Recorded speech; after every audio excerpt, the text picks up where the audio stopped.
تو پھر اللہ رب العزت نے یہ آیات نازل فرمائی وَإِذَا سَأَلَكَ عِبَادِي عَنِّي فَإِنِّي قَرِيبٌ، اور فرمایا جب میرے بندے آپ سے سوال کریں میرے بارے میں تو فرمایا ان سے کہہ دیجئے فَإِنِّي قَرِيبٌ، بے شک میں تو بالکل قریب ہوں، آپ سے بالکل قریب ہوں، آپ کو بلند آواز سے پکارنے کی ضرورت نہیں ہے، بلکہ آپ اگر اپنے دل کے اندر بھی مجھے پکارو گے تو تب بھی میں آپ کی پکار کو سننے والا ہوں۔ اس لیے علماء کرام نے لکھا ہے کہ جن جگہ پر بلند آواز ذکر کرنا ضروری ہے وہاں تو کرنا چاہیے، جس طرح اقامت ہے، اذان ہے، اسی طرح تلبیہ ہے، تو وہاں بلند آواز سے کرنا چاہیے، اور فرمایا باقی جو ہے آہستہ آواز سے ذکر کرنا افضل ہے، کیونکہ اللہ رب فرماتے ہیں وَنَحْنُ أَقْرَبُ إِلَيْهِ مِنْ حَبْلِ الْوَرِيدِ، کہ میں انسان کی شاہ رگ سے بھی زیادہ قریب ہوں۔ تو فرمایا انسان جب مجھے پکارتا ہے، جیسے موسیٰ علیہ السلام کے دور کے اندر جب موسیٰ علیہ السلام نے بارش کے لیے دعا فرمائی تو اللہ نے فرمایا کہ آپ کی مجلس کے اندر ایک ایسا آدمی جو بہت زیادہ گناہگار ہے، جب تک وہ اٹھ کر نہیں جائے گا یا توبہ نہیں کرے گا تو فرمایا اس وقت تک میں بارش نہیں برساؤں گا۔ تو موسیٰ علیہ السلام نے فرمایا کہ ایک مجلس میں ایک ایسا آدمی ہے، اللہ نے فرما دیا کہ جب تک وہ اس مجلس سے اٹھ کر نہیں جائے گا تو توبہ بارش نہیں برسے گی، تو اٹھ کر چلا جائے۔ تو اب جو آدمی تھا اس نے ہاتھ نہیں اٹھائے، وہ رویا نہیں، گڑگڑایا نہیں، دل ہی دل کے اندر ندامت آئی، الہ العالمین میں تو سب کے سامنے رسوا ہو جاؤں گا، میں آپ سے معافی مانگتا ہوں۔ تو بارش برسنا شروع ہو گئی۔ موسیٰ علیہ السلام پھر ہم کلام ہوئے، الہ العالمین تو نے تو کہا تھا کہ بندہ اٹھ کر جائے گا تو پھر اس کے بعد بارش برسے گی، جہاں تو کوئی بھی نہیں اٹھا۔ تو اللہ رب نے فرمایا کہ اس نے میرے ساتھ صلح کر لی ہے، معافی مانگ لی۔ سنا وہ بندہ کون تھا؟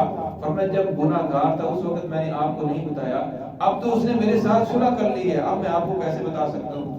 اللہ رب العزت اپنے بندے کے ساتھ بڑی محبت کرتے ہیں، بڑے رحمان ہیں، بڑے رحیم ہیں، تو اس لیے فرمایا کہ جب بندہ اپنے رب کو پکارتا ہے تو اللہ رب فرماتے ہیں کہ میرے بندے کو کہہ دیجئے فَإِنِّي قَرِيبٌ، میں آپ کے بالکل قریب ہوں، آپ کو بلند آواز سے زور زور سے پکارنے کی ضرورت نہیں ہے۔ ایک جہاد کے لیے جا رہے تھے تو راستے میں گاڑیاں بھی آ رہی تھی، جب نیچے اترتے تو صحابہ اکرام بلند آواز سے سبحان اللہ کہتے، اور جب کسی بلندی کے اوپر چڑھتے تو بلند آواز سے کہتے اللہ اکبر۔ یہ سنت بھی ہے کہ انسان جب سیڑھیوں کے اوپر چڑھے تو اس اللہ اکبر پڑھے، اور جب نیچے اترے کسی نیچی جگہ پہ اترے تو نیچی جگہ پہ اترنے کے لیے انسان کو سبحان اللہ پڑھنا چاہیے۔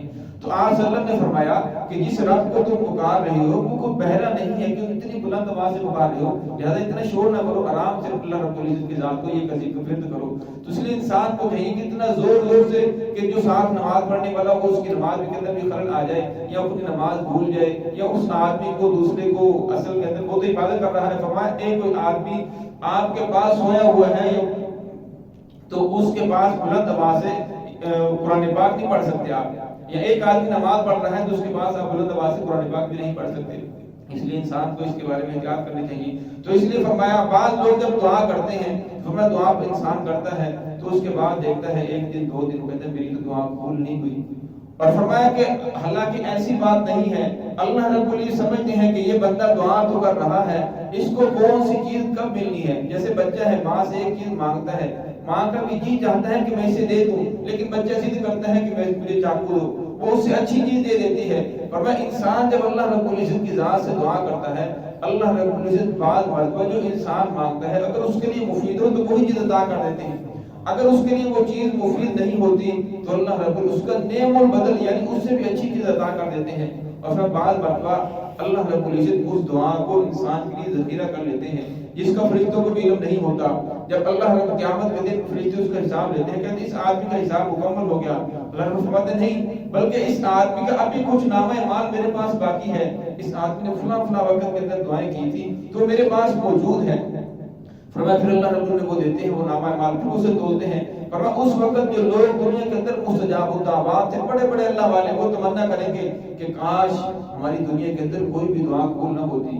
اس لیے انسان کو اللہ رب سے مانگنا نہیں چھوڑنا چاہیے، 4 دن مانگے پھر اس کے بعد کہتا ہے کہ میری تو دعا قبول نہیں ہوتی، کسی اور کے پاس جاتا ہے اسے نظر آتا ہے کہ آپ میرے لیے دعا کریں۔ فرمایا دعا انسان کی ضرور قبول ہوتی ہے۔ اللہ رب فرماتے ہیں کہ صرف میں آپ کو نظر نہیں آتا بلکہ میں تو آپ کے قریب ہوں، فإنی قریب، میرے بندوں کو بتا دیجئے کہ میں آپ سے بالکل قریب ہوں، جب آپ مجھ سے مانگو گے تو میں فوراً آپ کی دعا کو قبول کروں گا۔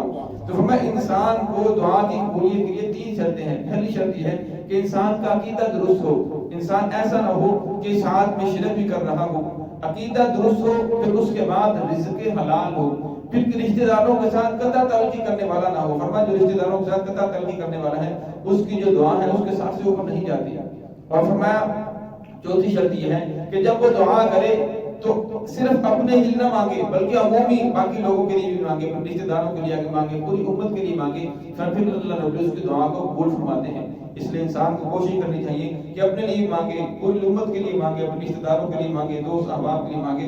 کیونکہ اللہ رب العزت سے جتنا مانگا جائے اللہ رب العزت کے ساتھ اتنا زیادہ خوش ہوتی ہے. تو فرمایا میرے بندوں کو فرما دیجیے کہ میں بالکل ان کے قریب ہوں. اجیب دعوت الداعی اذا دعانی. فرمایا جب میرا بندہ مجھے پکارتا ہے تو میں اس کی پکار کو سنتا بھی ہوں اور قبول بھی کرتا ہوں. فلیستجیبوا لی. فرمایا جس طرح میں اپنے بندے کی ہر بات مان رہا ہوں تو لہذا میرے بندے کو بھی چاہیے فلیستجیبوا لی کو میرا حکم مانے. اس کے بارے میں فضل فرمایا کہ اس کا مطلب یہ ہے کہ میرے بندے کو چاہیے کہ وہ میری عبادت کرے. جب میں اسے ہر چیز دے رہا ہوں, دنیا کی فراوانی دی ہے, دنیا کا مال و دولت دی ہے, صحت تندرستی عطا فرمائی ہے, نعمتیں عطا فرمائی ہے, اور جو بھی مجھ سے مانگتا ہے میں عطا کرتا ہوں. بعض مرتبہ فوراً دے دیتا ہوں, بعض مرتبہ کچھ دیر بعد عطا فرماتا ہوں, اور بعض مرتبہ آخرت کے لیے ذخیرہ کر لیتا ہوں. یہ نہیں ہوتا کہ ایک بندہ مجھ سے دعا کرتا ہے اور اس کی دعا رائے گا چلی جائے, ایسا ہرگز نہیں ہوتا. فرمایا جب میں اپنے بندے کی ہر دعا قبول کر رہا ہوں فلیستجیبوا لی. فرمایا اس بندے کو بھی چاہیے کہ میری بات کو مانے, میرے حکم کو مانے. ولیؤمنوا بی, اور میرے اوپر ایمان لے کر آئے, میرے اوپر یقین رکھے کہ دعا کو قبول کرنے والا میں ہوں, عطا کرنے والا میں ہوں. لعلہم یرشدون, تاکہ وہ فلاح پا جائے, اس سے راستے کے اوپر آ جائے. وَحِلَّ لَكُمْ لَيْلَةُ الصِّيَامِ الرَّفَثُ. آگے پہلے اللہ رب العزت نے روزوں کے فضائل, رمضان مبارک کے فضائل ذکر فرمائے. اب اس کے مسائل بیان فرما رہی ہیں. کیونکہ جو یہودیوں کا روزہ تھا وہ جب شام کو روزہ افطار کرتے تھے, سحری نہیں تھی بلکہ افطاری تھی. روزہ افطار کیا اس وقت تک جب تک وہ جاگتے رہیں گے, کھا پی سکتے تھے اور جماع کر سکتے تھے, اپنی بیویوں کے ساتھ مل سکتے تھے. لیکن جب اس کے بعد سو گئے, اس کے بعد نہ کھا پی سکتے تھے اور نہ اس کے بعد اپنی بیویوں کے ساتھ باہر جا سکتے تھے. تو اس طرح جب شروع کے اندر رمضان مبارک کا مہینہ آیا تو مسلمانوں کے لیے بھی یہی حکم تھا کہ آپ بھی جب تک جاگتے رہو گے اس وقت تک کھا پی سکتے ہو, لیکن جب اس کے بعد سو جاؤ گے پھر اس کے بعد آپ نہ کھا پی سکتے ہو, نہ اپنی بیویوں کے پاس جا سکتے ہو. تو ایک صحابی ہیں حضرت سلمہ بن قیس رضی اللہ تعالیٰ, وہ سارا دن جانوروں کو چراتے رہے, کھیتی باڑی کرتے رہے, اور جب شام کو گھر واپس آئے تو گھر آ کر اس نے وہ روزہ افطار کیا. تو بیوی سے کہا کچھ کھانے کے لیے, اس نے کہا کہ میں کھانا تیار کر رہی ہوں. اب وہ تھکے ہارے تھے, ان کی آنکھ لگ گئی. جب آنکھ لگی تو ان کا دوبارہ روزہ شروع ہو گیا. وہ بیوی جب کھانا تیار کر کے لائی وہ تو سو چکے تھے. تو اس نے کہا ساریمہ تو ہلاک ہو گیا, اس کا کیا بنے گا اب تو یہ. تو فرمایا جب دوسرا دن ہوا دوپہر کے وقت وہ بے ہوش ہو کر گر پڑے, ان کا بے ہوشی طاری ہو گئی. جب رسول اللہ صلی اللہ علیہ وسلم کو جو علم ہوا پھر قرآن پاک کی آیات نازل ہوئی. فرمایا آج کے بعد آپ اس وقت تک کھا سکتے ہو, اور اس کے بعد آپ کے لیے سحری بھی اللہ رب مقرر فرما دی. تو ان آیات کے اندر اسی کا ذکر ہے. وَحِلَّ لَكُمْ لَيْلَةَ الصِّيَامِ الرَّفَثُ إِلَىٰ نِسَائِكُمْ, اور حلال کر دیا گیا ہے تمہارے لیے روزوں کی راتوں میں اپنی بیویوں کے پاس جانا. اس کے بارے میں کچھ صحابہ کرام سے ایسا ہوا کہ اللہ رب العزت نے اس سے منع فرمایا تھا کہ آپ جب سو جاؤ اس کے بعد اپنی بیویوں کے پاس نہیں جا سکتے, لیکن ان سے پھر بھی غلطی ہو گئی, وہ اپنی بیویوں کے پاس چلے گئے. اور پھر انہوں نے رسول اللہ صلی اللہ علیہ وسلم کو بتایا کہ ہم سے تو غلطی ہو گئی. تو پھر اللہ رب العزت نے اس حکم کو ختم فرما دیا کہ جب آپ روزہ افطار کر لو اس کے بعد صبح تک آپ اپنی بیویوں کے پاس جا سکتے ہو. تو اس لیے فرمایا حلال کیا گیا ہے تمہارے لیے روزوں کی راتوں میں بالرفث, یعنی اس سے مراد جماع ہے, یعنی اپنی بیویوں کے پاس جانا. ہن لباس لکم وانتم لباس لہن.